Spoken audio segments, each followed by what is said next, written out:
Hello, hello, hello. Welcome back. Good to see you after Christmas and New Year's vacation. I hope it was good for you.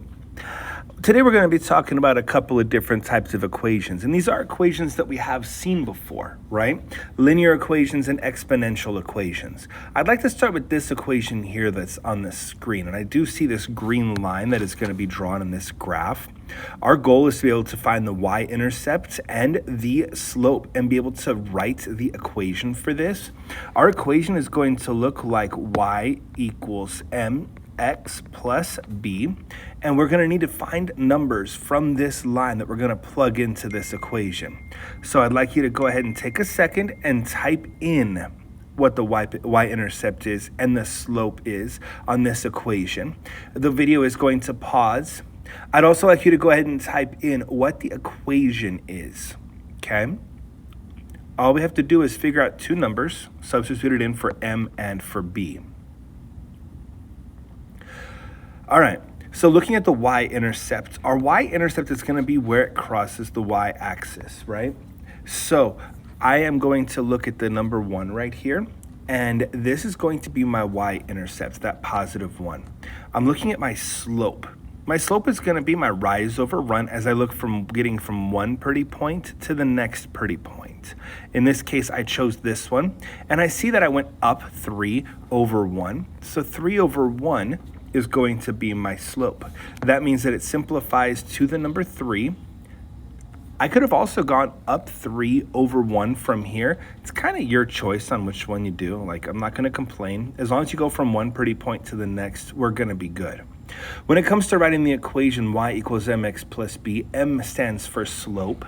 So when I type this in, y equals 3 for slope, x plus 1 because of that positive 1, that is our y-intercept. That's the equation I'm looking at here, okay? Let's go ahead and look at the next equation just now. This one is a little bit different, okay? It's different because I do have a y-intercept. What is my y-intercept? The video is going to pause. I'd like you to go ahead and pause that and write in, or type in, I should say, what is the y-intercept on this equation? All right, so the y-intercept is 3. But what about the slope? Well, the slope here is a little bit funny, and that's because this slope, it's constantly changing. It doesn't go up at a constant rate. It kind of gets fast, like how big it grows. There is no slope here. As for writing the equation, I'm not able to do that right now. I can't do that based on the information that's on my screen right now. We are going to be learning how to do that, okay? So let's go ahead and start talking about some of the things that we're going to need to know in order to be able to solve these. Graphs that are lines, they are called linear equations. The word for that, linear, is L-I-N-E-A-R. And that's what goes in this blank right here. And again, graphs that are lines is kind of dumb, it sounds like, but recognizing that the graph is made of a bunch of lines is important. We do need to know about the slope and the y-intercept. M is the slope, and B is the y-intercept. You take your slope, you add it to the previous point to get your new point. A line that curves either up or down from the y-axis in one direction, like the slope you saw above, or the curve you saw above, where it started low on the x-axis and shot straight up into the sky. This is going to be called an exponential function. The equation is going to be a little bit weird in the way that it looks. It is y equals a, parentheses, b, raised to the x, okay? On this, okay? Oof, I'm sorry, give me just 2 seconds real quick. It's taking it a second to go, okay? The a is the y-intercept. The b is the rate that you grow by. That's your growth rate. You take your growth rate and you multiply it by your previous point to get your new point.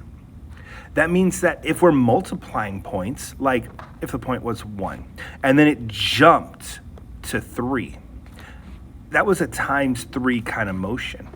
The next point, we would just multiply it by 3 again. We'd get 9, and we would get another point, and it would be, you get the idea, okay? We are multiplying. If we multiply our points to be able to, by our growth rate to get the next points, how do we solve for the growth rate then? We're gonna end up dividing with it. You'll see what I mean. You will, okay? Let's take a look at the examples that are kind of on the back here. Identify if the following tables are exponential or linear by circling the appropriate term. So let's start with that. Again, linear are things that are added from one point to the next. If I look really carefully, to get from -7 to -4, that is an increase of 3. Why an increase? Well, because -7 is smaller than 0, and when you add 3, you get bigger, you get larger, you get closer to 0, and the numbers start getting bigger. Again, I add 3, I add 3, I add 3. I could have also done 5 minus 2 is 3. 2 minus -1 is 3. If you don't believe me, plug it into your calculator. 2 minuses in a row like that make a plus. 2 plus 1 is 3. Since we are adding and it goes at the same rate, this is a linear function, all right? This means that this is going to be a line, and our slope is that +3. It doesn't have a growth rate. Growth rates only work when there's an exponential function, and we will talk about that a little bit more as we continue talking about these exponential functions. On this one, 5 to 15, yeah, we could try subtracting. 15 minus 5 is 10. But then what about the 45 and the 15? If I subtract those, that's 30. And 135 minus 45 is 90. Those aren't the same when you subtract. That's a hint that this is not going to be a linear formula. It's going to be, in this case, an exponential formula. You got to be careful about that because there's also quadratic formulas that we will be talking about, and you will be able to recognize those because the curve reflects on itself. You'll see, all right? How do we find our exponential thing? Well, like the words say on the bottom, we're going to end up dividing. What is 15 divided by 5? 3. What is 45 divided by 15? Notice I'm going with the ones adjacent to each other, the ones right above each other, and that is 3. Again, 135, and I divide it by 45. I go to the calculator, it says 3. Since it's a multiplication thing and it's an exponential function, that's my growth rate because it increases at a rate of 3 times as you go from one point to the next to the next. What about here? Linear or exponential?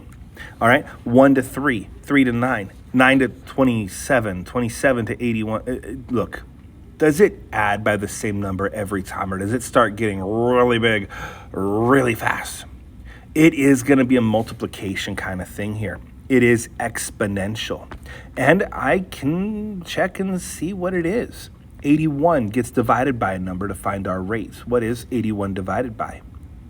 The number right above it, which is 27. 81 divided by 27 is 3. Oh, what about 27? What would it be divided by? The number right above it, 9. 27 divided by 9 is 3. What about 9 divided by 3? Or 3 divided by 1? Since it is division and multiplication, it is a growth rate, and that rate is 3. The last one that I have here, is it linear or is it exponential? When I look, the numbers do get bigger. Is it by multiplication, though? 13 and 17. Does 13 get multiplied by something to be 17? I mean, it could be. It'd be a fraction, 17 over 13, 1 point whatever that is. All right. What about 17 to 21? Yeah, technically. Look, it's not addition, okay? Or not multiplication. It is addition. If I look really closely at 17 and 13, I can subtract those. 17 minus 13 is 4. 21 minus 17 is 4. 25 minus 21 is 4. 29 divided by 25 is 4. Excuse me, subtracted by 25 is 4. We're subtracting over and over and over again. That means that this is linear, and my slope is 4. Okay? That's what we are going to be doing. I would like for you to go ahead and get started on your worksheets. I appreciate you guys. See you guys a little later.